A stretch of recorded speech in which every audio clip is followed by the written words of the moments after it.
So well. और अगर आप एमपी बोर्ड से 2023 और 24 के सेशन में भाई एग्जाम्स देने वाले हो तो central board, I repeat state board नहीं, सेंट्रल बोर्ड जो बहुत बड़ा होता है, जो अपना हर शिक्षा पद्धति को, इंडिया के एजुकेशन सिस्टम को भाई अच्छे से एग्जीक्यूट करता है, उसके तरफ से नई राष्ट्रीय शिक्षा नीति के तहत बहुत बड़ा फैसला लिया गया है, जिससे स्टूडेंट को काफी प्रॉफिट होगा। और कुछ पॉइंट्स बताए गए हैं, आपकी साल में 2 बार एग्जाम्स यहां पे करवाने की बात कही गई है। क्या न्यूज है, कैसी खबर है, कब तक हमारे एमपी में ये चीजें एग्जीक्यूट कर दिया जाएगा, क्या होगा, कैसे होगा, और भी बहुत सारी चीजें जो इस चीज को आपको क्लियर करने वाला हूं। तो इस वीडियो को एंड तक जरूर देखना। एंड अगर चैनल पे नए हो तो सब्सक्राइब जरूर कर लेना एमपी बोर्ड से जुड़ी हर एक खबर पाने के लिए। साथ में टेलीग्राम ग्रुप का लिंक डिस्क्रिप्शन में है, आप हमें टेलीग्राम ग्रुप में भी ज्वाइन कर सकते हैं। ठीक है, सबसे पहले तो मैं तुम्हें वो न्यूज बताता हूं, पूरा विस्तार से समझेंगे, टेंशन मत लो भैया। 5-10 मिनट अपना निकाल के बैठ जाना ताकि आप लोगों को बेटर समझ में आए। बड़ा बदलाव जल्द, नई राष्ट्रीय शिक्षा नीति के तहत सरकार करेगी तैयारी। अब साल में 2 बार होगी बोर्ड परीक्षाएं। ठीक है, आगे क्या लिखा हुआ है पूरा अपडेट पढ़ लो।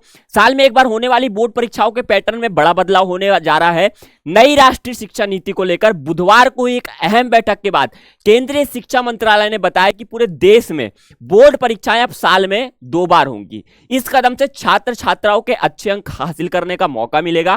केंद्रीय शिक्षा मंत्री, ठीक है, राज्य का मत समझ लेना आपने, तो हमारे राज्य के दूसरे हैं। हाँ, केंद्रीय शिक्षा मंत्री धर्मेंद्र प्रधान, ये जो धर्मेंद्र प्रधान है ये केंद्रीय शिक्षा मंत्री हैं, और हमारे तो आपको पता होगा इंदर सिंह परमार जो हमारे राज्य के शिक्षा मंत्री हैं। ठीक है, उनके मुताबिक नई राष्ट्रीय शिक्षा नीति 2020 के तहत बोर्ड परीक्षाओं का नया ढांचा तैयार हो गया है, और 2020 के शिक्षा सत्र में किताबें भी इसी अनुरूप 2024 के शिक्षा सत्र में अनुरूप तैयार होंगी। 2 बार बोर्ड परीक्षाएं कराने का मुख्य उद्देश्य बच्चों पर दबाव को कम करना है ताकि बच्चों का फोकस विषयों पर बना रहे। प्रधान के इस बयान के बाद माना जा रहा है कि जल्द ही राज्यों के बोर्ड इस संबंध में निर्देश जारी कर सकते हैं। फिलहाल नई शिक्षा नीति में 2 बार बोर्ड परीक्षा कराने का सिफारिश जोड़कर केंद्र सरकार को भेज दी गई है। इस पर अंतिम फैसला होना बाकी है। ठीक है, अब ये जो है अंतिम फैसला होना बाकी है। क्या हो रहा है कि ये जो हमारा भाई जो एजुकेशन सिस्टम को अपने हैंडल करते हैं, इन्होंने क्या किया कि इन्होंने नई राष्ट्रीय शिक्षा नीति में तो बोला गया था कि 2 बार एग्जाम्स लेंगे, इनने एक ढांचा बनाया। ढांचा बनाने के बाद में भाई साहब वो अप्रूवल के लिए भेज दिया। ठीक है, अब अप्रूवल मिल भी गया मान लो, तो यहां पे क्या होगा कि इन्होंने जैसा बताया है 2 बार परीक्षा होगी, तो ये तो भाई सेंट्रल लेवल में इन्होंने अपना ढांचा पेश किया है। लेकिन जब ये पूरे तरीके से हर राज्य, चाहे एमपी, यूपी, महाराष्ट्र, राजस्थान, कोई भी राज्य हो, तो उनके जो फैसले होंगे उनकी राज्य सरकार करेगी। अगर ढांचा बनता है कि 2 बार परीक्षाएं लिया जाए, तो सीबीएसई भले ही अपने तरीके से अलग लेवल से करे, वो फर्क नहीं पड़ता, लेकिन राज्य अपने तरीके से अपने राज्य की फैसिलिटी, अपने राज्य की सुविधा अनुसार इस चीज को एग्जीक्यूट करेगा। ढांचा यही होगा, बट राज्य अपने हिसाब से इसको डिसाइड करेगा कि हम किस पैटर्न पे करेंगे, हमें किस किस टाइम पे ये करना है, तो राज्य की सुविधा अनुसार होगा। तो ये एक ढांचा बना है, राज्य अभी इसको एग्जीक्यूट करने के लिए आदेश जारी करेगा। तो हमारा एमपी बोर्ड अगर इस चीज को जारी करता है, इस चीज को लागू करता है, तो ये जो है इसका आपको जल्द से जल्द आदेश देखने को मिल जाएगा। लेकिन ऊपर लेवल से अगर इसके ऑर्डर मिले हैं तो इसमें चेंजेस करके आप लोगों को जरूर ये शायद इस साल से देखने को मिल जाए, लेकिन पॉसिबिलिटी कम लग रही है, क्योंकि इसका भाई अगर बनाना पड़ा तो बहुत ढांचा इसको पूरा, क्योंकि 2020 में राष्ट्रीय शिक्षा नीति आई थी, उसके बाद इतना समय लग गया सिर्फ ढांचा बनाने में, इसको एग्जीक्यूट करने में भी टाइम लग सकता है। लेकिन कह नहीं सकते भाई, गवर्नमेंट ने शायद अलग से प्लान बना रखा होगा। अब मैं बताता हूं तुमको कि इसका फायदा क्या होने वाला है। छात्र अपनी तैयारी का मूल्यांकन कर सकेंगे, याद रखने की समझ बढ़ेगी।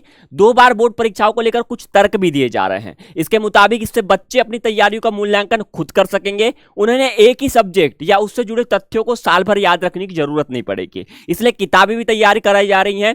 इससे महीनों तक कोचिंग लेने या याद रखने की बजाय समझ और योग्यता का मूल्यांकन करने की दक्षता बढ़ेगी। विषयों की गहरी समझ और उसका व्यवहारिक कौशल सशक्त होगा।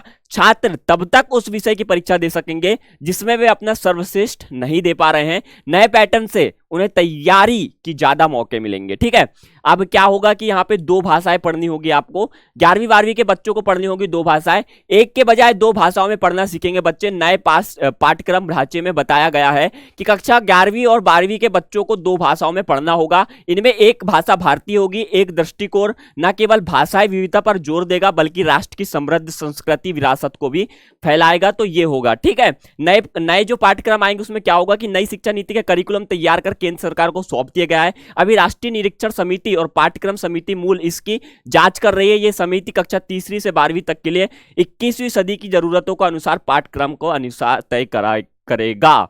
तो ये कुछ सुविधाएं हैं। तो हमारे एमपी में अगर ये चीजें एग्जीक्यूट होती है तो ये गवर्नमेंट अपने हिसाब से फैसले लेगी, और गवर्नमेंट के ऊपर भी होता है कि भैया हमें लागू करना है, नहीं करना है, कब से लागू करना है। तो ये एक ढांचा बना है नई राष्ट्रीय शिक्षा नीति का। इसमें राज्य सरकार को इंक्लूड होना है तो उन्हें अपना ढांचा भी तैयार करना पड़ेगा। अब देखते हैं कि एमपी इस मामले में कितना खरा उतरता है, इस मामले में वो कितना जल्द से जल्द एक्शन लेता है। कोई अपडेट, कोई जानकारी, कोई खबर 2023-24 के सेशन के लिए आती है, आपको वीडियो बना के जरूर बता दी जाएगी। चैनल पे नए हो यार, सब्सक्राइब जरूर कर लेना। साथ में टेलीग्राम ग्रुप का लिंक डिस्क्रिप्शन में है, जाके हमें टेलीग्राम ग्रुप में भी ज्वाइन कर सकते हैं। धन्यवाद।